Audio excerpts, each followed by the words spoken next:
I love a good artificial intelligence story. I don't know if this is a good one, but it's a one.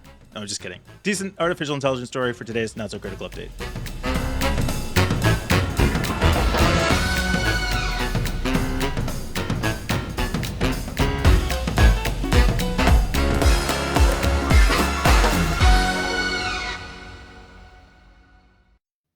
So this is a review of The Age of AI, Our Human Future by Henry Kissinger, Eric Schmidt, and Daniel Huttenlocher. And my takeaway is that it's primarily, the main point is that the US needs to get more involved in AI. We basically take a stance of trying to encourage other countries to use it democratically, but are a little bit more hands-off for ourselves. And some really interesting points in the article, but so where do we want to go? AI generally or AI politically with respect to world affairs? What strikes your fancy, Peter? I'm sorry. For anybody that doesn't know Mike, I think there's a clear option to him. He's rather a political animal, I think. And I also do love the AI, latter option. Yeah, so just AI generally, or AI with a political bent, and perhaps we'll talk about why marketing is essential to the startup world. Sorry. Well, no, come on, then. Go on, give us your spin. Give us your take, Mike. Well, I don't think I'd say politically. So the point they make in this story, I'll just read a couple of quotes. That the advance of AI is inevitable. And those who might oppose its development merely cede the future to the element of humanity courageous enough to face the implications of its own inventiveness. So this is a little bit bleak because I interpret this to say the people who are going to use it for bad will get their way if other people don't use it for good, right? Is that a... Oh, that's the justification of every arms race ever.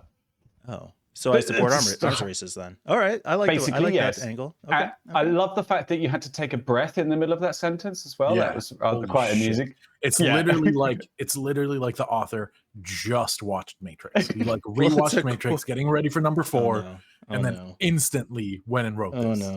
Wait, not the Matrix. Are we doing Matrix? No. Are we doing the Matrix now? You're like, no, let's leave. Are we? I'm ready. Go on then. I haven't seen it, guys. So what? I haven't seen it yet. Do you want to see it? Do you want a spoiler? No, I don't need to see it. No. It's fine. You spoil it. You don't care. John, you saw it? What? Yes. All right. Peter, why is this coming up? What? Why is this coming up? Because there's a bet on, and you guys owe me a pizza if Matrix is good. Basically. First of all, I didn't bet a pizza. Yeah. I think you have a gambling problem. You're mixing up Peter. Twitch. You're mixing up Twitch, Peter. You're always trying to make everything or a pizza problem, one or the other. I don't know. Maybe a pizza problem. I definitely have a pizza problem. All right, so let's review the tape. Okay. I was looking forward to it. I was so disappointed by the trailers, just because the trailer was just callback after callback after callback. Like, show me some. Like, I get it. We all know what happened in the Matrix. I don't need you to do a scene for scene. Maybe that's the point, right? Every Matrix is, sorry. The bet here is that Mike is going to give it a solid 8 out of 10. Really? 8 out of 10. All right. 8 out of 10. Peter, get out your notebook. And here we are. Oh, wait, what happened? I turned everybody off. Okay, we're good. We're back. And now this is today. So we had that conversation mid-November. Here we are, December 29th, as we recorded this show. I did see The Matrix on Christmas Day. John, you also saw it? Yes. I didn't. So what did you think, John? And I thought it was my verdict. You thought it was an original spin. I thought they really did an amazing job on... Wait. Now I don't want to know. Oh, it sounds good. You are kidding me. Don't spoil it. Are you being serious? Sorry. You're joking. No, I'm not being serious. If I liked it... I am joking. Or wait. No, John's review is bullshit. Oh, okay. There's no way you thought I thought you thought... I was making a joke as well. I like it. It was so good. How was it bad? I hope you're kidding. No, are you serious? I was so disappointed. This is delicious. I was exactly as disappointed by them. And first of all, huge spoiler alert. Do not watch this segment if you have interest in watching The Matrix. Yeah, there you go. I was every bit as disappointed as I was afraid I might have been. It was Like, so have I fallen asleep to worse movies on Amazon Prime? Sure. So it's not the worst movie I've ever seen, but it was pretty bad. Huh. Interesting. I liked it. I thought it was very original. Yeah. Original? I would. Come on, guys! Stop just saying it was good. It was bad. Like, okay, so what's your point? Why was it good? Why was it bad? The thing that I said in the video that we just played is that the video was just nonstop callback after callback after callback. The way the movie starts is you're in a world where Neo, Thomas Anderson, is kind of reinserted in the Matrix. You don't totally know that. Having been a video game creator who wrote the original Matrix as part of his job. As a video game. Yeah, as a video game. In the meantime, he has this little side program running, simulations of his memory of the actual Matrix as kind of a side project that kind of kicks the whole thing off. They maintained this bit of the storyline for 45 minutes at the beginning of the movie, to the point that I started thinking, okay, so there's an interesting opportunity here. They're being very meta. Like, they're having a lot of callbacks and conversations, like nearly fourth wall breaks, like borderline fourth wall breaks. And I started to think, like, okay, they could do something really interesting with this. And they never did. It never came up again. They pulled him out of the Matrix, and that was it. Then the entire rest of the movie was just about saving Trinity. And this is super deep, like, whatever. It's about the Matrix. I love the movie. Best movie ever made, the original Matrix. And I even like 2 and 3. But the key to those movies, I think, was they were saving humanity. And the relationship between Neo and Trinity was, like, critical to that happening. In this movie, the entire point was to save Trinity. And there was nothing bigger at stake. It just felt really unsatisfying. I think by saying that you liked Matrix 2 and 3, you may have lost a little bit of credibility there. Totally discredited everything. Oh, no way. Because the original Matrix is a masterpiece. Might actually be the perfect movie. 100%. Like, totally agree. You're watching it and you're like, this is just life-changing. And it totally opens your eyes. Then 2, okay. And then 3, it's like, what the fuck am I even watching? But they had, don't get me wrong, like, they had fun. They were still fun movies. They had fun fight scenes. This one had fun fight scenes. The two big. So there were 3 big fight scenes. The replay of the dojo with Morpheus. We've seen it before. There was absolutely nothing new there. The fight with the Merovingian and the what do they call them? The not the outcasts. Or the exiles. Exiles, right? Which had no setup. Came out of nowhere. Somebody in the fight had to actually say, "Oh, it's the Merovingian and the Exiles," for that scene even to make sense, and it wasn't a great fight. And then the final scene consisted of nothing but left-hand turns around a city block. What were they doing? Oh, and it also really bothered me that they turned people into suicide bombers to try and take out the car. Why? Why did that bother me? Yeah. I don't know. I didn't like it. Didn't like it at all. Oh, was it like that you thought it was like triggering, or was it that you were like, I think shitty so. I thought it was a very original concept. Yeah. Like really doing anything that they can to because those weren't people. Okay, sure. I didn't love it. So overall, my final conclusion, and I thought long and hard about this. I feel on one hand like I would give it a lower rating if it weren't the Matrix, but I'll acknowledge I might not be quite as critical if it wasn't the Matrix. So I give it a 6 out of 10.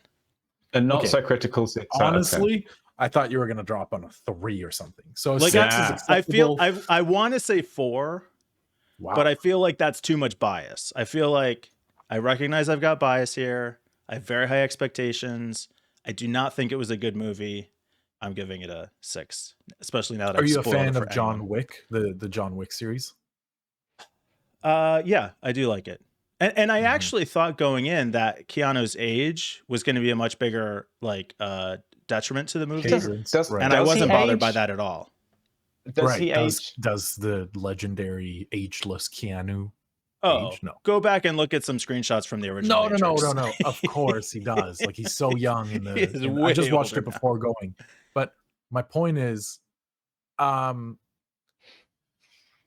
it's just I don't know. You know, it's like I liked it. Can't really put my finger on it. I thought that they used some original stuff. The video game aspect I thought was really good. Didn't feel like they did anything with it though. I was starting to really get into it because that was my fear, is that it was all going to be rehashing old stuff. But then I thought, okay, now they've established why they're rehashing old stuff. Let's really see something interesting. And I just didn't feel like I got it. Well, we'll see what Peter thinks. I don't need to watch it anymore. That's like why I like getting spoilers. Oh, great. The high point of the movie though, Neil Patrick Harris was amazing. Yes, love Neil. Oh, excellent character. Is he ever not amazing? Yeah, it was really, really so good. Great. Saved the entire, like, he is why they even got a 6 from me. Oh, wow. Okay. Wow. Yeah. Can I just give a quick review of my own? Yeah. Yes. Yeah. Social Dilemma, load of shit. Wait, you don't buy it? Like, you didn't like the style, or you don't buy the substance?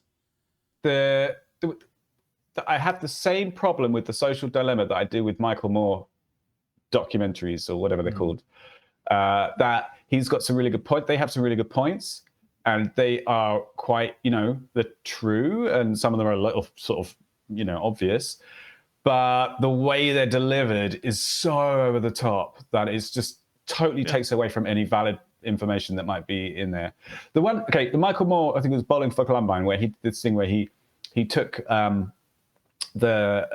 he went to go and see the president of the NRA, what's his name, the actor, the shooty cowboy guy, Chuck Norris or something. No, not Chuck Norris.